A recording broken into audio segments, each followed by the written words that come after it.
So if we've been looking at Mega Blaziken, what a deck this can go against. And we've been doing the kind of battles to see where the Megas can actually be played, because naturally in the expert battles you're going to see a certain side to them, and Mega Blaziken is outrageous. And it literally comes to you in the deck that I'm going to be building right now. Bar from, I believe they had Heatran in there or somebody like that, whereas I've taken that out and gutted it to the absolute core.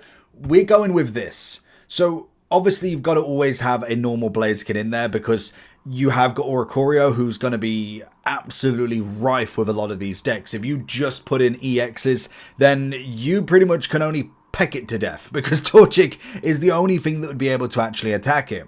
Now, the perfect combination and what makes that kind of general deck so difficult to play against is the Entei with his legendary pulse. What this basically does is at every end of the turn, if he's in the active spot, you can draw a card straight off the bat, which is brilliant. So what this does is it makes it so consistent. You get the rare candies to obviously go with the Blazikens, to go with potentially then into an Entei's on his basic. You got the Pokeball for the 2 Torchics and the 2 Entei's in case you need one or the other. You then have the Flame Patch, which attaches an energy from your discard pile to the Pokemon. So if you need that quick hit on a Mega Blaziken, a great thing to do is obviously have a Entei either just slowly building up whilst you're building a Mega Blaziken, and then you also have a secondary one as well. If you're going against a legendary deck, potentially then have Torchic waiting, so then you could know that you could go into this Blaziken instead. Once you put the 2 EXs in, you're pretty much done, so it kind of is what it is. And then obviously with the Blaziken, we've got the 120 discard, 120 damage, discard a fire energy from this Pokemon, so I just add one back on, and also then the active Pokemon of theirs is also burnt, doing 10 damage each time.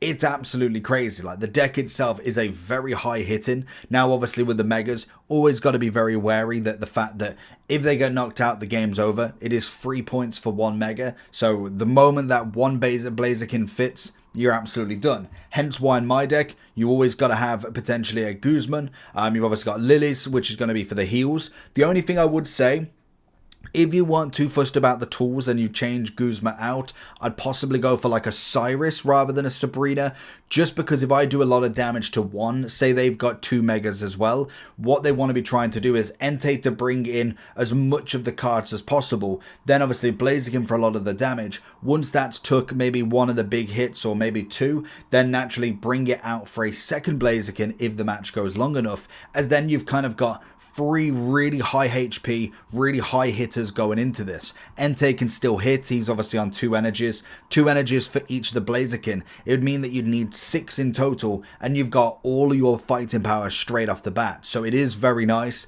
Lily obviously does heal for 60. Again, you've got that twice if you really need it. So it's a potential for Blaziken. Again, you could work off one of them rather than necessarily both. As soon as you get Blaziken in, realistically, you're both at such a high level kind of speed. If you was to get Torchic in the first turn and you would go in second, you'd put 1 energy on Torchic. The next turn after that, you could put the rare candy, the Blaziken, and the second energy, and you can start hitting straight off the bat. So it is a deck that most definitely gets very, very interesting once we kind of get going with it. Other than that, obviously using the Entei to bring the deck out and really kind of fluff them, draw cards up, and really get a solid team going. Now, obviously, kind of a big hitter against him is going to be somebody like the Gyarados. That's going to be one of the ones that really goes against it. And another one that is a fantastic quick one that we'll go with is going to be Jolteon. That electromagnetic wall looks absolutely terrifying. Then mixed in with an Ampharos potential as well. Always very, very interesting. Same as something like a Greninja. Just because obviously Blaziken can get there, so can Greninja. He 2 hits a Blaziken every day of the week, so you're going to need a lot set up against a water deck. But we'll cover all of them. I will look at Gyarados next with the potential Jellicent duo. We'll see what we can go with. But very interesting deck. Let me know if there's any others you'd like to see.